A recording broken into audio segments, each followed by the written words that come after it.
So we thought it would be, a good idea to show you my 450. So the bike is currently kind of torn apart a bit right now because the fork seals were leaking. So I took the forks off, I took the shock off, and we sent him up to a guy in another town to get them rebuilt. So that's where they are at, but we're going to show you the bike right now and kind of show you my work area. Warning, some of the images that you may see are maybe disturbing to some. I make a joke to help you forget how screwed you are. So just as a heads up, the shop is a mess, and when I say shop, we have a shed. So I work out of a shed to get the bikes fixed. So we just kind of wanted to show you the bike. So let's go see the bike.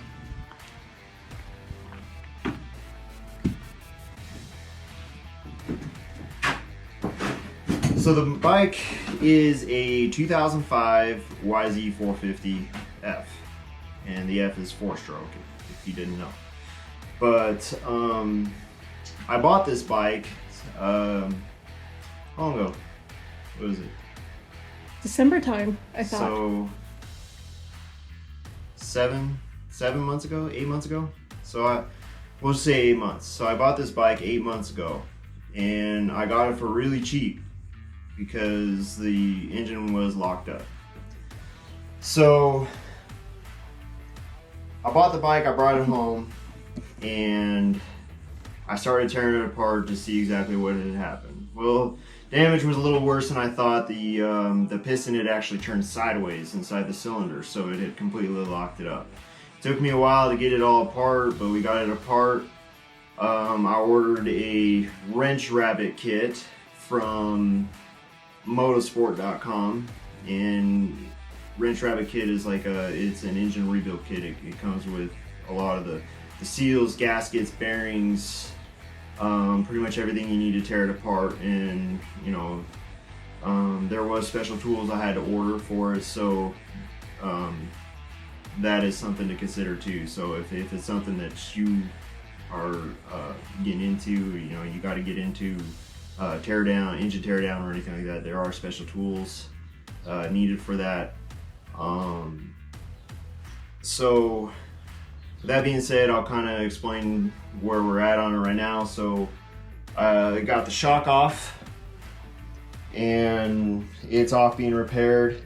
And just as a side note, if you're going to be doing something like this, and the bike is going to be tore down for a little while, and if you notice, I have put rags inside of the carburetor and inside the muffler, or the exhaust box, sorry. That's just so dirt and debris or anything doesn't get inside of there, because if dirt gets inside your carburetor and then you go to put it all back together, well, then you're gonna have some more problems. So it'll be a surprise. Yeah, it'll be a surprise. Surprise! So, just kind of, if you're gonna have your bike down for any time, doing maintenance or whatnot, try to make sure that you cover up your carburetor and the exhaust. Well, that makes sense. I wouldn't have thought of that, but that makes a lot of sense. Yeah. It really does. So we have the forks off. Forks are right here. I believe they call it a triple tree mount, but I'm not an expert. Why is it a triple tree? I really don't know. That's so weird. I just heard it referred to as a lot as a triple tree. Oh, okay. So something that I literally just found today that I didn't think to check of earlier when I had the forks off, but rotate your assembly, and you got two bearings inside of here. You got one up here and one down here. So you want to kind of just rotate it around, and it should be smooth. It should be very smooth. And when I'm rotating this around, I don't know, you get up here, you might be able to hear it.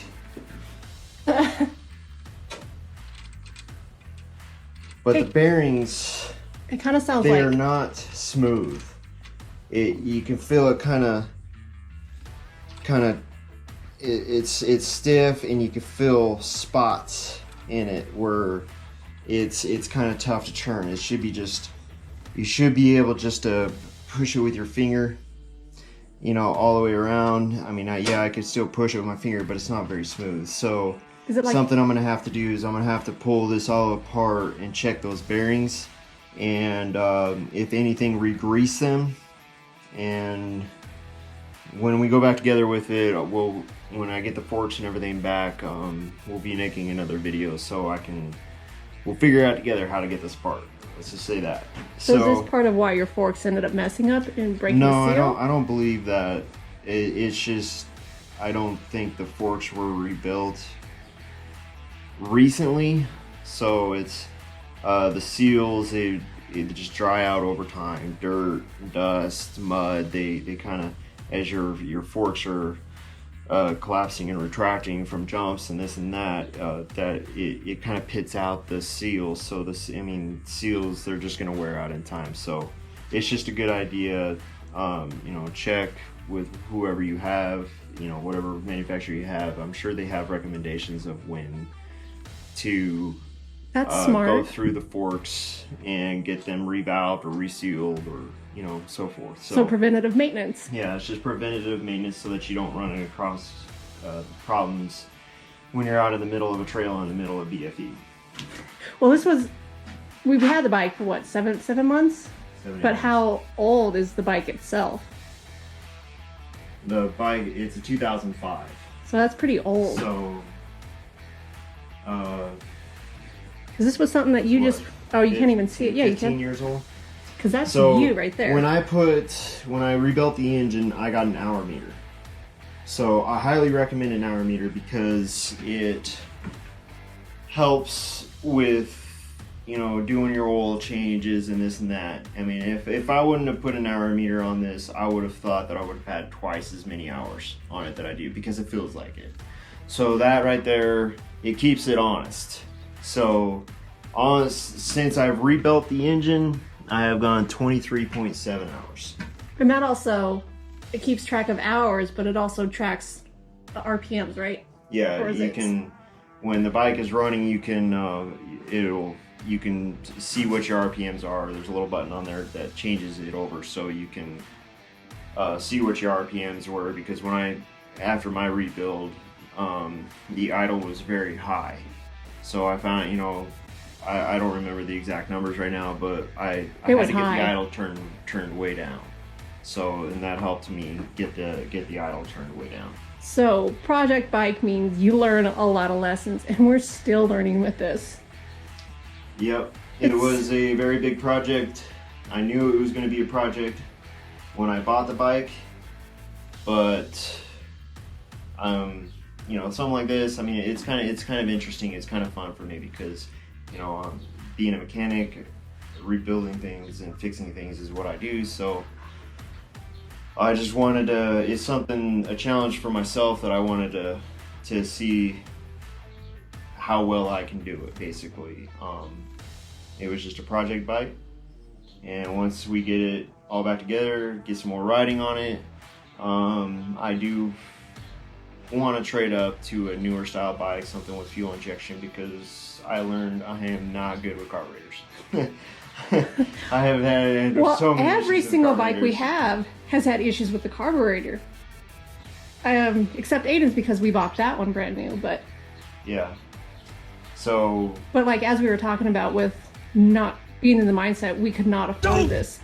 I look at this and I just see nothing but a money pit. But where you look at it as a challenge, something to kind of like sharpen your skills, to make you feel like, oh, I actually accomplished that. So you really do have to change your mindset, and you really have to look at it, and it's learning. It's not you're dumping money into a bike.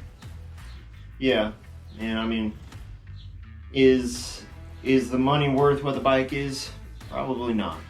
But I mean, we don't get in this to make profits on it. We do it for the experiences and the fun, and you can't put a cost on that. You can't put a dollar sign on that.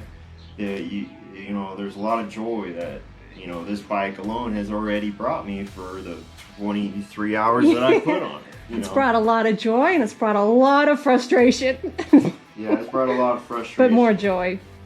So, but, you know, it's just... Because the guy that we got this from, I don't think he was completely honest. And we've learned, we bought 3 of our bikes used, so we definitely know what to look out for when you do purchase a bike used. And some things we don't know. We don't know everything, but we could definitely help. Yeah. We can help there. So when we bought the bike, it came with a Recluse clutch. So and the Recluse clutch, it's a lot different than a normal clutch, but honestly, I don't think I like it. I think I'm gonna end up just going back with the stock clutch. So and why exactly? Because is it more for racing, or is it more for? I'm not really sure. I'm not really sure the whole science behind it and what, you know, exact purposes it is. What I know on it is when I'm in first gear, I can slowly let the clutch out with no throttle and the bike will stay still. When you give it throttle and the engine RPMs go up, that's when your clutch engages. But there's a lot of time, you know, sometimes that is nice, but sometimes it is bad, because there's been times, like we said, we had issues with the carburetor that I'd be riding down the trail or track and the engine dies out. Well, normally I'd pop start it or jump start it, or I'm not sure the proper terminology on that, but what I mean is, you know, have the clutch in and you're rolling, and then you put it down in first gear and you dump that clutch out. Well, it engages the engine to the wheel basically, and it'll start the engine up.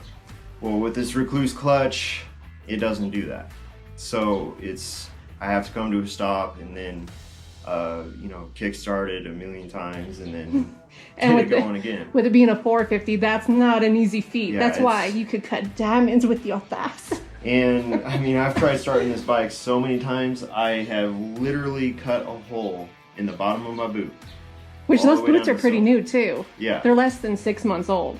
So. And I tried jerry rigging it and fixing it with just simple hot glue, but it's not talking smack, but I don't think we'll get the boots that we got again. No, we would go with something that you could rebuild with what's broken. Yeah, I have my eyes set on a pair of CD boots right now. Yeah. But I gotta save up the money to buy them, because boots aren't cheap. So. And neither is this fix. And you didn't have the tools to do this yourself, which is why you sent it off. Yeah, well, I mainly wanted to send it off because the guy that's rebuilding them, that's what he does. Is he's a suspension guy. So I just prefer to let a professional do it. Usually, I mean, everything on this bike I have done myself. At this point, I've literally turned every nut and bolt on this bike. Yeah, even in this. But going back, do you think that that's the problem? That might be why you're having? I don't think the clutch is the problems of it. It's just a lot of it is carburetor tuning, which I'm not that good at. So I keep trying on it, but to me it's been more frustrating, you know, with it or whatnot. So my next bike that I'm gonna get, it's gonna be a fuel injected bike. So an electric start. Probably not. Yeah. Well, any newer bike any day any more now is gonna be an electric start. Well, I see Blake when he will have to restart his bike. All he's got to do is I'm like, you jerk, you freaking jerk. And we're sitting there kicking it. I can say now we've had the experience of a kickstart, but oh well. So, but I wanted to say, you know, yes, we have Yamahas. And no, that was not intended that we got 4 and became the Blue Crew. That was not intended. Blue Crew. I started on Yamahas, so I basically, you know, I just stuck with them. All the bikes anymore nowadays, they're all basically made the same. It's just a matter of what colors do you want. So We've I asked don't like, have anything against Honda, Suzuki, Husqvarna, KTM. I mean, they all make great bikes. and we asked like 3 or 4 different dealerships their opinions, and they all said the same thing. yeah. They're all made the same. So they're it's just basically anymore just what color do you want. and how much do you want to spend for a name? Yeah. So that's it. That is my 450. And as soon as I get the parts back, you can expect a video of us getting it put back together. Ooh, that'd be fun to do a time lapse of you putting it together. Yeah. That would be fun. Hey, we're still learning the video. So yeah. So until next time, we appreciate it. Hope you liked this video. If you did, please subscribe, and we will see you guys next week. Peace, punch, Captain Crunch. Oh, yes, I wasn't even recording.